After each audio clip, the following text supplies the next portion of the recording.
Good morning students, how are you? I hope you all are safe at home. Previous videos में हमने micro organisms के बारे में पढ़ा था। हमने क्या पढ़ा था माइक्रो ऑर्गेनिजम्स के बारे में कि those organisms which are too small to be seen without microscope are called micro organisms.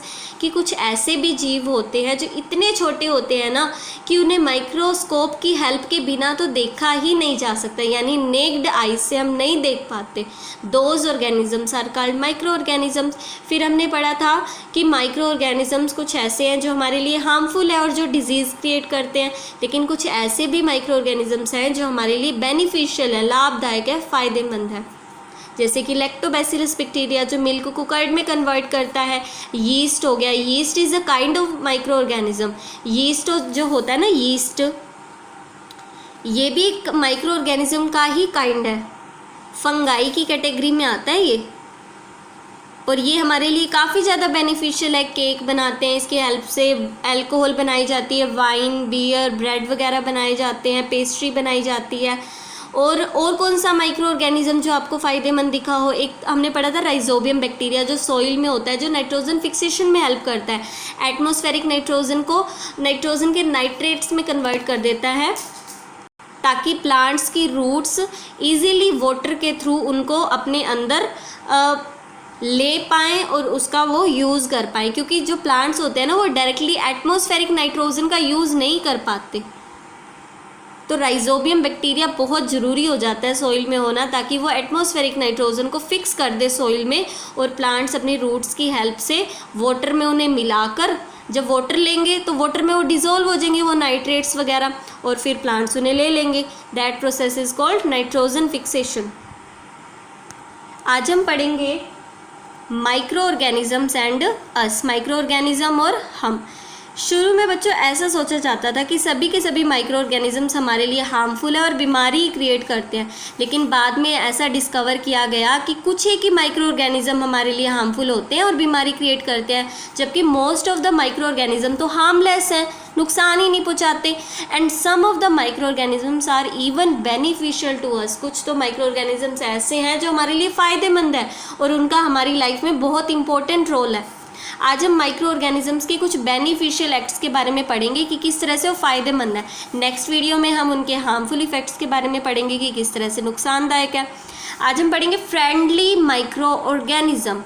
Friendly micro organism, friends किन्हें मानते हो, जो आपके लिए जो आपको फ़ायदा देते हो, जो आपको नुकसान ना पहुँचाए। तो ऐसे माइक्रो ऑर्गेनिज्म जो हमको नुकसान नहीं पहुँचाते, हमारे लिए फ्रेंडली है, हमारे लिए यूज़फुल है, that micro organism are friendly micro organism. तो ऐसे माइक्रो ऑर्गेनिजम्स के बारे में पढ़ेंगे। तो देखो, micro organisms are use for various purposes. अलग अलग कामों के लिए माइक्रो ऑर्गेनिजम्स का यूज़ करते हैं, चाहे वो ह्यूमन बीइंग हो चाहे नेचर हो। माइक्रो ऑर्गेनिजम्स का यूज़ तो सभी करते हैं। अब माइक्रो ऑर्गेनिजम्स के कुछ बेनिफिशियल एक्ट, यूजफुल इफेक्ट कौन कौन से हैं। Micro organisms are utilised in making of curd, bread and cake. Micro organism का यूज़ दही बनाने में, ब्रेड बनाने में, केक बनाने में किया जाता है। Micro organisms are used in production of alcohol, wine, acetic acid होती है, सिरका, विनेगर को बोलते हैं। तो alcohol, wine, beer, acetic acid, vinegar बनाने में माइक्रो ऑर्गेनिज्म का यूज़ किया जाता है। मेडिसिन जो प्रिपेयर किए जाते हैं, एंटीबायोटिक्स हो गए, वैक्सीन वगैरह जो प्रिपेयर की जाती हैं, इनमें भी माइक्रो ऑर्गेनिज्म का यूज़ होता है। माइक्रो ऑर्गेनिज्म एग्रीकल्चर में क्या करते हैं, सॉइल की फर्टिलिटी मेंटेन करते हैं, उनका जो उपजाऊपन है उसे बढ़ाते हैं। कैसे? Bye fixing the atmospheric nitrogen. जो एटमॉस्फेयर में, हमारे वातावरण में जो नाइट्रोजन है ना, उसको मिट्टी में फिक्स कर देते हैं, सॉइल में फिक्स कर देते हैं, उसे बोलते हैं नाइट्रोजन फिक्सेशन। तो माइक्रो ऑर्गेनिज्म जैसे कि rhizobium bacteria, blue green algae हो गई, ये सभी क्या होते हैं, बायोलॉजिकल नाइट्रोजन फिक्सर हैं और ये नाइट्रोजन फिक्सेशन में हेल्प करते हैं। तो हम क्या कह सकते हैं कि जो माइक्रो ऑर्गेनिज्म है ना, वो सॉइल की फर्टिलिटी इंक्रीज़ करते हैं, सीधी सी बात है। Micro organism clean up the environment by decomposing the organic matter of dead plants, dead animals and animal waste into harmless and useful simple substances. अब कुछ माइक्रो ऑर्गेनिज्म जैसे कि बैक्टीरिया, फंजाई, ये क्या करते हैं, जो डेड एनिमल है, डेड प्लांट है, या एनिमल का कोई भी वेस्ट पड़ा हुआ है उस पर एक्ट करते हैं, उसे डीकम्पोज करते हैं, उसे गलाते सड़ाते हैं और मिट्टी में ही मिला देते हैं, यानी सिंपल सब्सटेंसेस बना देते हैं उसके, जिसके कारण सॉइल की फर्टिलिटी बढ़ती है और साथ ही साथ हमारा जो एनवायरनमेंट है ना वो भी क्लीन रहता है। तो ये तो हो गए माइक्रो ऑर्गेनिजम्स के कुछ यूज़फुल इफ़ेक्ट हमारे लिए जो हमारे काम के हैं। ठीक है, तो अब हम है ना इन्हें वन बाय वन स्टडी करेंगे कि मेकिंग ऑफ कर्ड, दही बनाने में माइक्रो ऑर्गेनिज्म किस तरह से हेल्प करते हैं।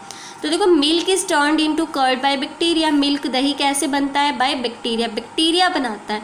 अब दही बनाने के लिए क्या करते हो, एक पहले से आप वो लेते हो ना, खट्टा वगैरह लेते हो जो दही की एक फॉर्म है, उसको मिल्क में ऐड करते हो और कुछ टाइम तक साइड में रख देते हो।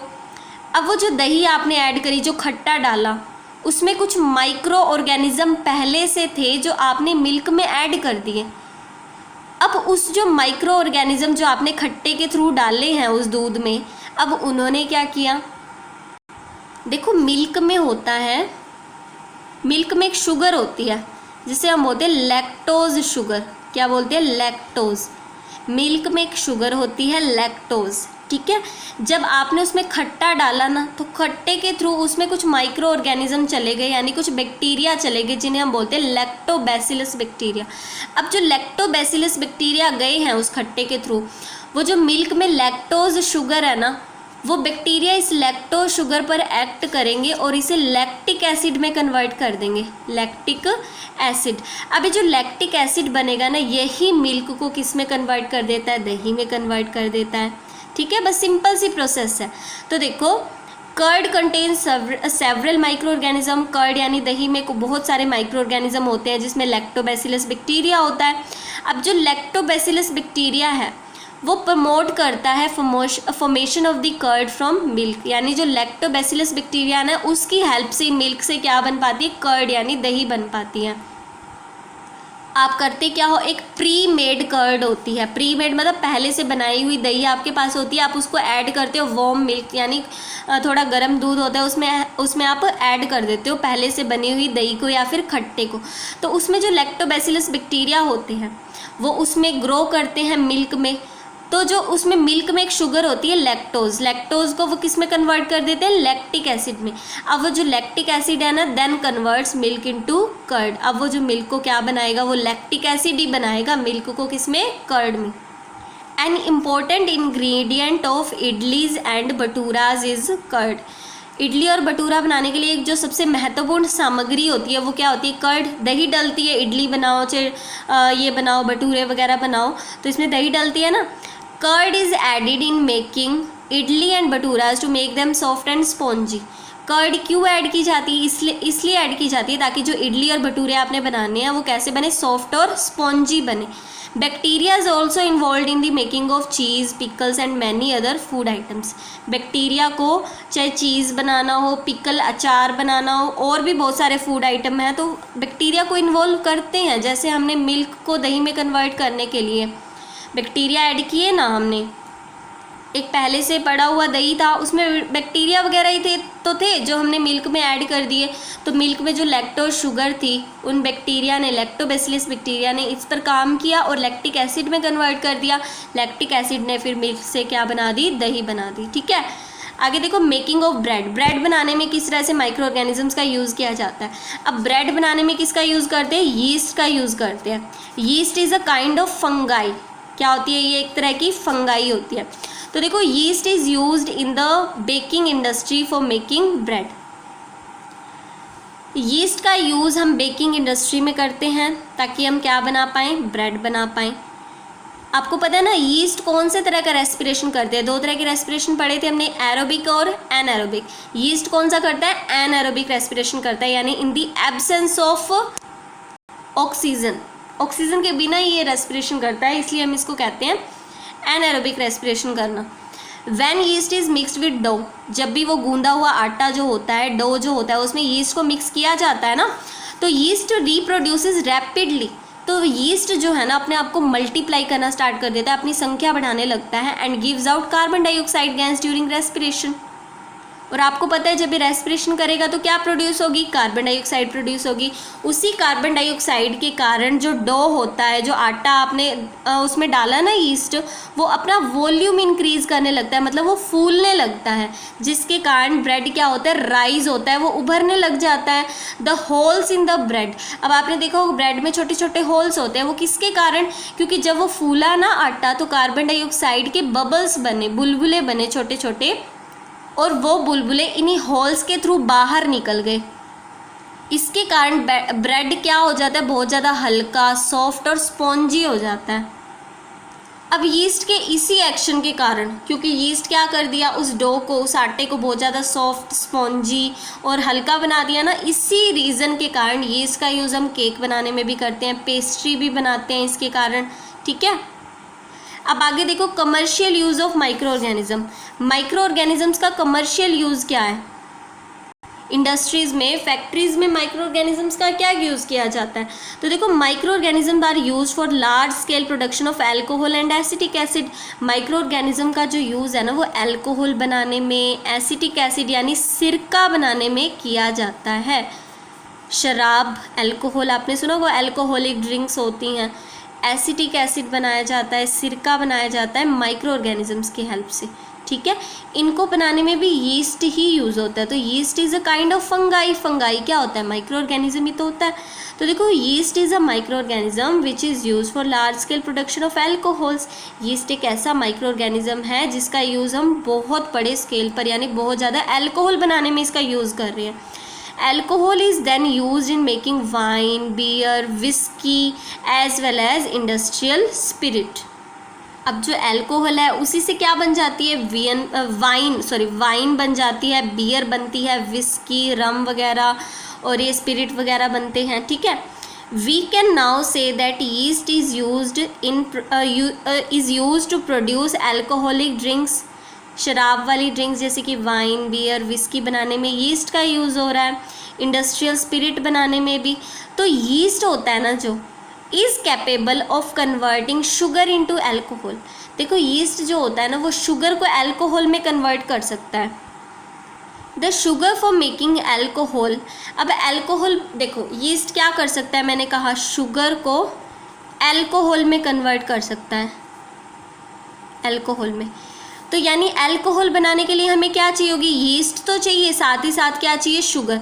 अब शुगर कहाँ से आएगी, the sugar for making alcohol comes from the substances, जैसे कि कैन जूस, गन्ने का रस हो गया, ठीक है, और क्या हो गया, फ्रूट जूस हो गए, फ्रॉम द सब्सटेंसेस जैसे बार्ले, मेज यानी मक्का, rice etcetera, that contains starch. इनमें क्या होता है, starch. Starch is a kind of carbohydrate, जो कि शुगर का ही काइंड होता है। तो इनसे क्या ऑब्टेन की जाती है, शुगर ऑब्टेन की जाती है। The process of conversion of sugar into alcohol, जब यीस्ट की हेल्प से शुगर को अल्कोहल में कन्वर्ट किया जाता है ना, इसे हम बोलते हैं फर्मेंटेशन, ठीक है। शुगर को अल्कोहल में कन्वर्ट करना, दैट इज़ कॉल्ड फर्मेंटेशन। अब फर्मेंटेशन की जो प्रोसेस है ना, इसको डिस्कवर यानी खोज किया गया था बाय लुइस पास्चर इन 1857, ये आपने याद रखना है। In order to make alcohol, alcohol बनाने के लिए यीस्ट को नेचुरल शुगर पर ग्रो करवाया जाता है। यानी कि जैसे कि गन्ने का रस ले लिया, उसमें यीस्ट को मिक्स कर दिया जाता है। अब यीस्ट जो उसमें शुगर है ना गन्ने के जूस में, उस पर एक्ट करेगा, उसको कह सकते हैं कि कन्वर्ट करेगा, किसमें, अल्कोहल में कन्वर्ट करेगा। अब ये जो अल्कोहल है इसका अलग अलग काम के लिए यूज़ किया जाएगा, चाहे वाइन बनाई जाए, चाहे बियर बनाई जाए, विस्की बनाई जाए, तो ठीक है। तो यीस्ट का यूज़ किस में किया जाता है, फर्मेंटेशन में, यानी शुगर से क्या बनाई जाती है, अल्कोहल बनाई जाती है, ठीक है। आगे देखो, a dilute solution of acetic acid. Acetic acid का एक डाइल्यूट सोल्यूशन को हम क्या बोलते हैं, विनेगर बोलते हैं, सिरका बोलते हैं। यानी एसिटिक एसिड का डाइल्यूट सोल्यूशन मतलब एसिटिक एसिड में जब पानी मिक्स कर देते हैं ना, उसको बोलते हैं हम सिरका। अब जो बैक्टीरिया होते हैं, bacteria can turn alcohol into acetic acid. हम फर्मेंटेशन से अल्कोहल तो बना लेंगे, शुगर पर यीस्ट एक्ट करेगा और अल्कोहल बना लेगा। अब बैक्टीरिया जो है ना, इस अल्कोहल पर एक्ट करके एसिटिक एसिड बना सकते हैं। एसिटिक एसिड में पानी मिलाने से क्या बन जाएगा, विनेगर बन जाएगा। अब in order to produce acetic acid on a large scale first alcohol is made by using yeast. अब हमें एसिटिक एसिड बनाना है तो पहले अल्कोहल तो चाहिए, तो यीस्ट का यूज़ करके शुगर से क्या बनाई जाती है, अल्कोहल बनाई जाती है। और फिर एक बैक्टीरिया होता है जिसे हम बोलते हैं एसिटोबैक्टर बैक्टीरिया, एसिटोबैक्टर बैक्टीरिया। अब इस अल्कोहल में एसिटोबैक्टर बैक्टीरिया ऐड करके इस अल्कोहल से क्या बना दी जाती है, एसिटिक एसिड बना दिया जाता है, यानी सिरका बना लिया जाता है। एक बात और याद रखना, यीस्ट क्या करता है, एनारोबिक रेस्पिरेशन, यानी ये क्या है, एनएरोब है। क्या है, एनारोब। और ये जो एसिटोबैक्टर बैक्टीरिया है ना, एसिटोबैक्टर बैक्टीरिया, ये एक एरोब होता है, यानी ये एरोबिक रेस्पिरेशन करता है, ऑक्सीजन की प्रेजेंस में करता है ये भी याद रखना आप। अब आगे देखो, medicinal use of micro organism.